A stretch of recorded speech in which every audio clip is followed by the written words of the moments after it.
কেমন আছেন সবাই?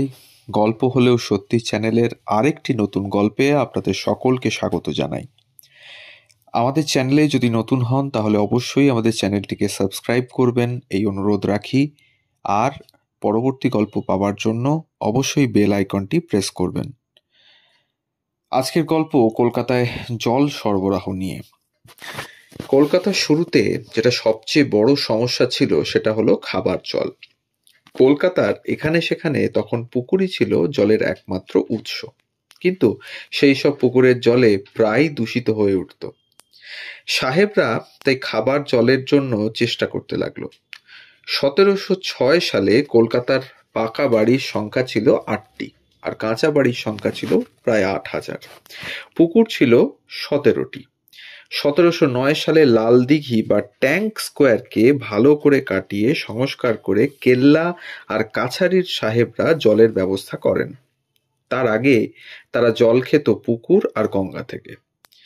শহর যত গড়ে উঠতে লাগলো, লোক সংখ্যা ততই বাড়তে লাগলো। তাই শহরের নানা জায়গায় পুকুর কাটাবার দায়িত্ব নিল শহর উন্নয়ন আর লটারি কমিটি। তৈরি হলো কর্নওয়ালিস স্কোয়ার বা হেদুয়া, ওয়েলিংটন স্কোয়ার বা Subodh Mallick Square, College Square বা গোল দিঘি, ওয়েলেসলি স্কোয়ার বা গোল তালাও। তবে আদি পুকুর লাল দিঘি।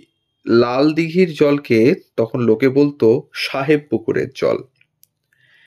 1820 সালে চাঁদপাল ঘাটে একটা পাম্প বসানো হয়েছিল। সেখান থেকে খোলা নর্দমার মধ্যে দিয়ে জল সরবরাহ হতো ধর্মতলা, পার্ক স্ট্রিট, চিতপুর, লালবাজার ও বউবাজারে। কলকাতার লোকেরা তখন কলসি নিয়ে নর্দমা থেকে জল তুলে বাড়িতে নিয়ে যেত। এছাড়া ভিস্তিওয়ালারা বাড়ি বাড়ি জল বেচতে যেতেন। বাড়ির গিন্নিরা জল কেনার আগে জেনে নিতেন সেই জল সাহেব পুকুরের কিনা, কারণ লাল দিঘির জলই তখন ছিল সবচেয়ে ভালো। এদিকে ভিস্তিওয়ালারা বেশিরভাগ সময়ই ধর্মতলার নর্দমার জল ভরে নিয়ে গিয়ে বিক্রি করত সাহেব পুকুরের জল বলে। সামান্য জল নিয়েও তখন জালিয়াতি চলত কলকাতায়। 1848 সাল। কলকাতা তখন বেশ বড় হয়ে উঠেছে, কিন্তু ভালো জলের সমস্যা তখনও মেটেনি। আইন তৈরি হলো কলকাতায় জল সরবরাহ নিয়ে। বিশেষজ্ঞরা পলতা থেকে কলকাতায় জল সরবরাহের সিদ্ধান্ত নিলেন। কাজও শুরু হলো। মাটির নিচে লোহার পাইপ বসলো, আর সেই পাইপ গেল ডালহৌসি স্কোয়ার, লালবাজার, ধর্মতলা, চৌরঙ্গিতে। পলতার 720 একর জমিতে জল ধরে রাখার ব্যবস্থা হলো। এটা অবশ্য 1867 সালের কথা। পলতার জল থিতিয়ে সেই জল এসে জমা হলো টালা আর সুবোধ মল্লিক স্কোয়ারে। 1870 সালে নানা পরীক্ষার পর কলকাতায় জল সরবরাহ শুরু হয়। তখন দৈনিক 60 লক্ষ গ্যালন জল সরবরাহ হতো। কলকাতার লোক সংখ্যা তখন ছিল প্রায় 16,32,000। প্রতি 1000 গ্যালনে জল কর ছিল 10 টাকা। জল সরবরাহ শুরু হতেই কলকাতার রাস্তায় রাস্তায় সিংহমুখওয়ালা কল বসে গেল। কল খুললেই জল। কলকাতার লোক অবাক হয়ে গেল।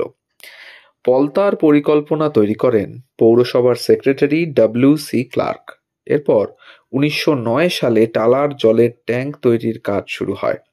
1911 সালের 12 জানুয়ারি ট্যাঙ্ক তৈরি শেষ হয়, কিন্তু জল সরবরাহ শুরু হয় 16 মে থেকে। টালার ট্যাঙ্ক তৈরি করতে খরচ হয়েছিল প্রায় 23 লক্ষ টাকা। এই ট্যাঙ্কে 90 লক্ষ গ্যালন জল ধরে। এরপর 1923 সালে টালা পলতা জল সরবরাহ পরিকল্পনার কাজ শুরু হয়। কাজ শেষ হতে সময় লেগেছিল কত জানেন? প্রায় 15 বছর। তো এই ছিল আজকের গল্প কলকাতায় জলের ব্যবস্থা নিয়ে। আমাদের গল্প যদি আপনাদের ভালো লাগে তাহলে অবশ্যই কাছের মানুষদের সাথে শেয়ার করুন।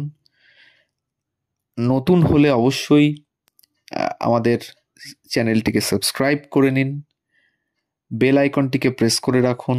আমাদের গল্প পোস্ট করার সময় প্রতিদিন সকাল 9টা থেকে 9টা 30 মিনিট। সবাই ভালো থাকুন, সুস্থ থাকুন। ধন্যবাদ।